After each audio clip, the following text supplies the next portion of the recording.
persona que no tiene mayor importancia, que se ha dedicado toda su vida a formar organizaciones en defensa de los trabajadores, sean obreros, empleados o campesinos, para que adquirieran una vida más humana y más digna, ya que en aquellos años, por el año 20, el año 30, la vida de los trabajadores era de una miseria extraordinaria, ¿no?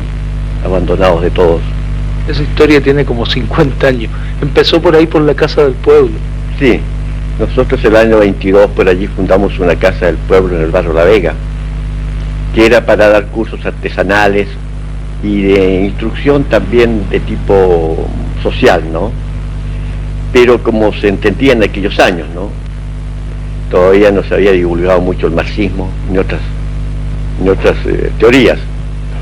De manera que lo hacíamos por un impulso, digamos, innato de justicia, ¿no? Y ahí se realizaban también todos los días domingos grandes discusiones y foros, o tribunas libres, como las llamábamos nosotros, sobre diversos problemas, especialmente con los compañeros anarquistas, que en aquella época eran los que tenían mayor influencia en la masa trabajadora, porque eran hombres muy severos en su vida, ¿no? Eran abstemios, vegetarianos, no fumaban. No, porque esa convicción la adquirí antes, ¿no? Ya con la Unión de Centro de la Juventud Católica yo ya pensaba en obreros y empleados. Y esa misión me la inculcó a mí el padre Fernando Vives Solar, y de esa época no la he abandonado. Dedicarme a los pobres, a los desamparados, a los humildes, a los que no tienen voz, a hablar por ellos. Y esa misión creo que en parte la he cumplido, ¿no?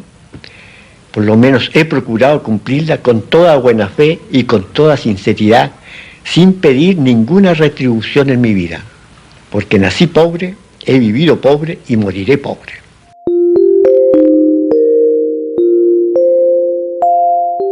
Bueno, en realidad esto de la mística, no sé qué significado le dan, ¿no? Yo no soy hombre de mucha oración, ¿no? Ni de mucha práctica religiosa. Soy cristiano, sí, porque creo en Cristo como un gran revolucionario, y creo en Marx como un gran revolucionario, y creo en Lenin como un gran revolucionario. Nada, jamás he recibido un centavo. Me acuerdo yo que cuando llegó Ibáñez al poder, Juan Bautista Rossetti, que fue el primer ministro de Hacienda, me mandó llamar, yo era presidente de la CUT. Me dijo, tengo una oferta que hacerle del presidente Ibáñez. ¿Cuál es, señor? Que usted renuncia a la presidencia de la CUT y lo nombramos tesorero general de la República. Si yo le dije, discúlpeme, señor ministro, parece que usted no me conoce. No acepto. Y me fui. Y así me han tentado por muchas partes la virtud. ¿Para qué le digo cuando era la CUT? Los señores, la CUT, los señores y las grandes industrias y esto y los demás allá. Una traición mía me habría valido 5 o 6 millones. Pero no se me pasó jamás por la mente hacer una barbaridad y una traición igual, ¿no? Porque es lo más indigno que puede tener un hombre. Cristo lo perdonó todo en la vida, menos la traición de Judas y la hipocresía de los fariseos. Era la tesorería, usted sabe, brevemente, y yo vi la explotación y especialmente el desprecio con que eran mirados los empleados públicos, ¿no?, en aquella época. Bueno, yo veía que los trabajadores tenían sus organismos mutualistas en aquella época y otros organismos sindicales para defenderse. Pero nosotros teníamos la prohibición del estatuto administrativo y de la ley. No había cómo organizarse. Entonces empecé, yo no sé, se me ocurrió, de aquí viene usted otra mano invisible, no puedo hacer de otra manera, fundar los clubes culturales deportivos en todas las oficinas públicas. La palabra cultural era la básica. Para mí el deporte estaba bien, pero lo cultural era la base. Porque lo cultural me permitía a mí dar charlas. Entonces después el camino era muy sencillo. Los clubes culturales deportivos dejaron de llamarse club cultural y deportivo y les puse asociaciones. Por ejemplo, el Club Cultural Deportivo de Tesorería se llamó Asociación de Empleados de Trabajadores de Tesorería, y así en todos los servicios. Tuvimos un inconveniente porque la palabra trabajador no le gustó a los empleados, ¿no? Tuve que cambiarle por la Agrupación Nacional de Empleados Fiscales, que la fundé el año 1943, el 5 de mayo.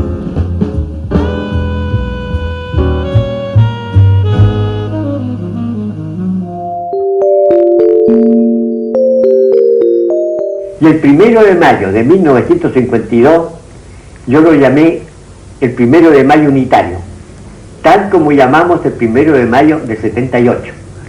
Acuérdense. El 1 de mayo unitario del año 52. Se reunieron cerca de 70.000 trabajadores en la Plaza Bulnes, porque antes los 1 de mayo se hacían según el color político. El partido A en la Plaza A, el partido B en la Plaza B, 5 o 6 celebraciones que se distorsionaba todo, ¿no? Pero ahora todos acogieron el 1 de mayo unitario y todos concurrieron a la plaza. Yo era el presidente de este movimiento unitario, ¿no? Que me reconocían. Yo tenía el Comité de Unidad Sindical y Gremial y presidí esa concentración. Me tocó hablar primero de todo a esa inmensa muchedumbre y le dije, compañeros, le cuento esto porque es importante, estamos en una gran asamblea. En lugar de estar metidos en una sala, estamos metidos aquí, sin horizonte. Yo voy a hacer una sola pregunta, no voy a hablar. ¿Quieren ustedes o no quieren la unidad? Fue una tempestad aquello. Toda la gente gritando unidad, unidad, unidad. Durante 15 minutos. Entonces yo ya dije, aquí está fabricada la unidad. Me volví hacia el proceso donde estaban todos los dirigentes gremiales, sindicales y políticos, porque siempre asistían a estas cosas tus caballeros, los políticos. Le dije, compañeros, han oído la palabra del pueblo, que es la palabra de Dios. De manera que inmediatamente le dije, porque ya conocía yo esto, ¿no? Inmediatamente aquí en esta asamblea, que se nombre una comisión que cite a un congreso constituyente unitario. ¿Cómo fue? Se nombró la comisión que yo presidí, de 35 compañeros, tanta era la división que había, 35 compañeros, y empezamos el trabajo. El 12 de febrero de 1953, más de 2.000 delegados sindicales del país se reúnen en el Teatro Coliseo de Santiago. Después de 3 días de asamblea, el multitudinario encuentro culmina con la fundación de la Central Única de Trabajadores, CUT, y Clotario Blest es proclamado su presidente. En agosto del 61 renuncié a la presidencia de la CUT. Voluntariamente renuncié porque ya no era posible mantener la unidad. Había una presión tremenda política y más que eso hubo situaciones muy graves, ¿no? De franca traición a la clase trabajadora, a mis espaldas. ¿De parte de quién? No puedo decirlo en este momento porque no puedo hacer leña del árbol caído. ¿Fue ese el momento más amargo de su larga trayectoria sindical? Mire, el momento más amargo realmente fue ese, pero fue cuando se realizaba la convención que debía a mí oírme el Congreso, oírme las razones de mi renuncia el año 62. Ya me habían advertido aquellos que traicionaron a la clase trabajadora de que yo no diría las razones de mi renuncia. Yo les dije que las voy a decir porque la clase trabajadora tiene el derecho a conocer las razones que yo tuve. Es que no lo voy a hacer, es que lo voy a hacer. Subí a la tribuna y empezó una rechifla tremenda de ese sector. De ese sector nada más, los demás callados. Algunos trataban de defenderme, entre ellos la democracia cristiana y los radicales, pero no hubo manera de hablar. ¿Los traidores eran socialistas o comunistas? No puedo decirlo. Del árbol caído no puedo hacer leña. Los respeto en este momento, porque fueron compañeros de lucha míos, que cometieron un error muy grave, sí, lo cometieron, por razones sectarias, no por voluntad de ellos, personalmente, por razones sectarias, porque así lo ordenaban de arriba. De manera que yo salvo la responsabilidad de esa gente. Bueno, ese es el momento más amargo, fue ese cuando no me dejaron hablar. Me acuerdo que de la tribuna me sacó violentamente a mí Lucho Vitale. Quizás usted lo oiga nombrar, Lucho Vitale, que era amigo mío. Le dije, hombre, pero ¿por qué me ha sacado usted de la tribuna? Yo afronto, pero no está viendo que lo van a matar, don Clotario, me dijo. Mire para allá. Efectivamente, me libró que me tiraran balazos. Me vine para la casa dispuesto a plantarme yo un balazo, como lo hizo Luis Emilio Rebarra, que murió solo, desamparado también y pobre y olvidado. Pero yo soy cristiano. Miré a Cristo en la cruz y dije, Él ha sufrido muchísimo más que yo. Y Él me manda no eliminar mi vida. ¿De qué me tiene?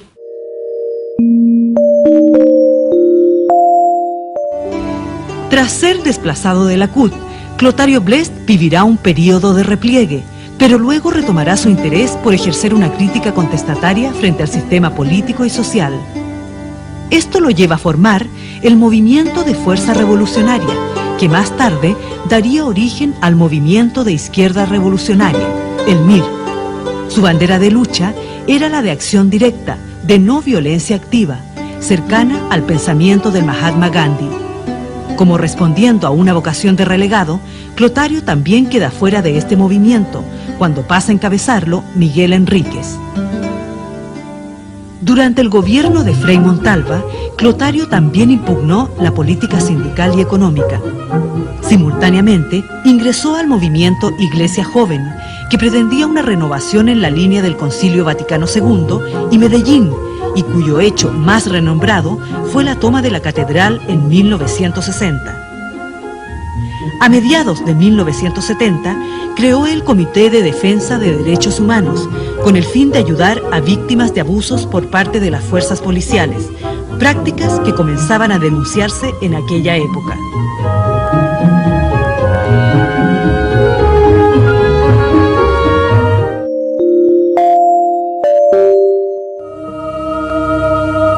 Su permanente trabajo en defensa de los oprimidos lo llevó a ser nominado al Premio Nobel de la Paz en 1978. Ese año, el premio fue para otro líder sindical, con quien Clotario había colaborado en varias oportunidades, el polaco Lech Walesa. Este signo de apoyo internacional le otorga el respaldo necesario para seguir desarrollando su labor de defensa de los derechos humanos en los años venideros.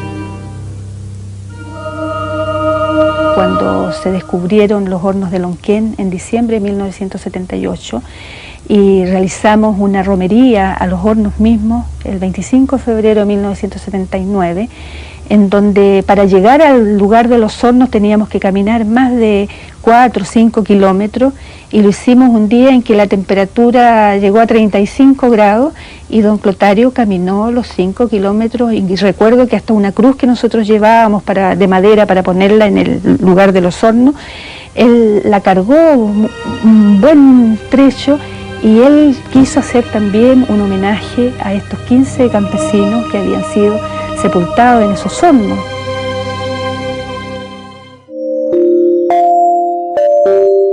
Mi tratamiento espiritual se reduce a muy pocas palabras, ¿no? Dirigido a la juventud contemporánea. Y yo a ella le digo que son los que tienen la responsabilidad de crear la nueva sociedad que se basa en el hombre nuevo que predicó Cristo hace 2000 años y predicó el Che Guevara en la época moderna y predicó el Mahatma Gandhi. Estos tres grandes hombres. El hombre nuevo, es decir, renovarse por dentro, no solo por fuera. Primero viene la renovación interna, ser honestos, leales, sinceros, honrados. Todas esas cualidades hay que tener en el alma.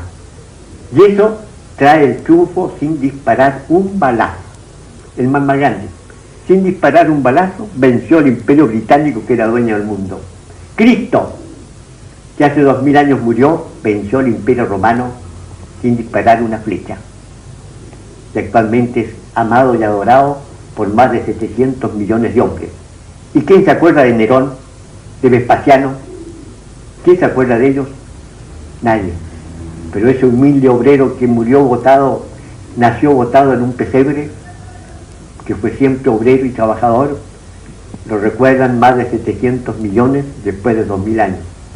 Algo significa eso. Por eso es que la juventud tiene que tomar esta bandera. El hombre nuevo, redimido por estas tres grandes personalidades.